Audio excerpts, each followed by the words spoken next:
Hey everyone, my name is Dr. Sapneil Tutoring, owner and founder of Sapneil Tutoring Incorporated. I'm coming to you live from my Sapneil Tutoring desk. So, what are we talking about today? We're talking about top strategies for the SAT Math. Now, this is the SAT Math that's going to be relevant until the end of 2022, so this will not apply to the digital SAT. So make sure this is for the current SAT that's currently going on right now. So what are some of these top strategies for SAT Math? So, number one, make sure you answer every question, okay? That means you don't get penalized for an incorrect answer. I mean, you get a point deducted for something that's incorrect, but you're not getting penalized for an incorrect answer, meaning they're not taking away a quarter point off your answer, okay? So make sure you answer everything. That's really important. You get a point for getting it correct, but for getting it wrong, they're not deducting from whatever you got correct. Number two, so with that being said, what is the strategy for math? How does it work? So the math section starts out with easy questions, progressively gets to the medium questions and harder questions that you get to the end of the section of that exam. So that's really important that you utilize your technique of time management and which questions you want to answer, because they're all equally weighted and you get the same amount of points. So that's important. Step two is eliminate any repeating numbers if it is mentioned in the problem. It's mostly a trick question, not your answer. Number three is if a question asks you to find the least or greatest number that fulfills certain conditions, eliminate the option with the least and greatest number. If you're presented with an option describing a question that appears to be unsolvable, eliminate it. Sometimes the test likes to provide traps on there, so know what those common traps are. And of course, use process of elimination to eliminate answers. Use maybe back solving and plugging in real numbers as an additional strategy on the SAT Math.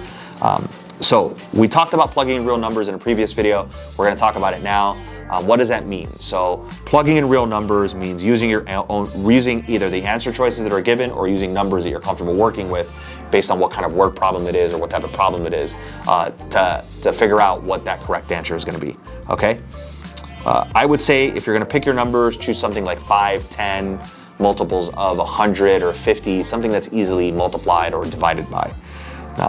Another tip is estimate for questions that require you to maybe draw a diagram or look at a diagram that's not drawn to scale, or maybe evaluating a data or chart or a table. Use your technique of estimating. Percentages also estimate as well. Sometimes the answer will say what's the best approximate, so you don't have to be exact in your answer choice.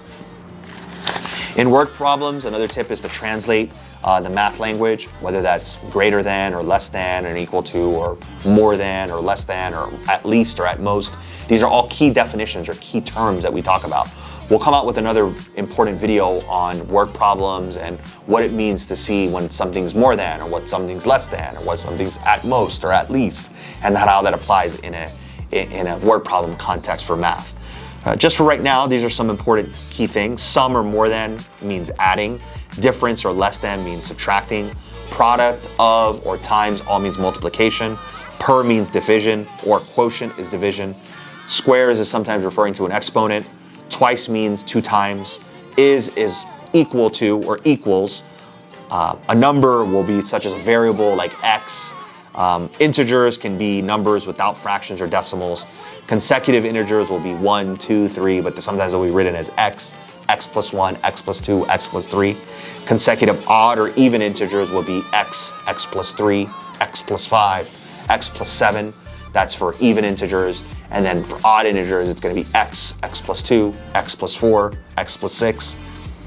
Next tip is identify and work on your weaknesses. It's really important. If you're really strong in algebra, focus on algebra, get all the major points, but as you're practicing prior to the test and you're not good at geometry type questions, focus on making sure you know the geometric shapes, geometric principles, supplementary and complementary angles. So I'll have some additional videos on this as well. Next and most important thing is monitor your time. Remember, each of these sections is timed, whether you're under regular timing or if you have extended timing. Make sure that you're understanding how much time you're really given on each section of the exam and how to best manage your time. These are just some important SAT math tips that I wanted to share with you today. We'll have some more coming videos on some of these subtopics, but for today, that's it. And thank you so much for your time, and we'll hope to help you achieve your academic goals.